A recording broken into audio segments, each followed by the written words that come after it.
Barbie Fortesa update. And during taping ng bago niyang project.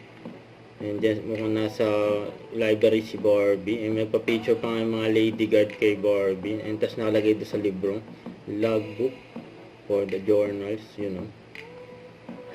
And busy si Barbie. Yung kasama niya dyan sila Eric Hison at si Charo Santos. Ayun pa naka-backpack si Barbie, oh. Pasok ng library.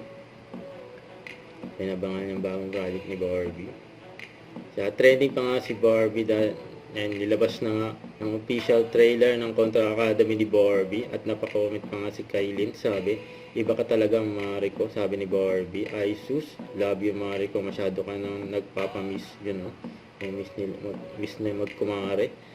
And pumalo pa nga ng 2 million views yung official trailer ng Contra Academy. Grabe yun, sa loob ng 6 hours. Grabe. Ito sabi ni Barbie, walang bida kung walang kontrabida. Books.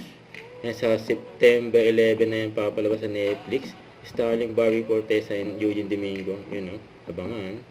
Don't forget to subscribe. Click the notification bell for more update. This is Richard the Asium Vlog. Stay tuned for more videos. See ya.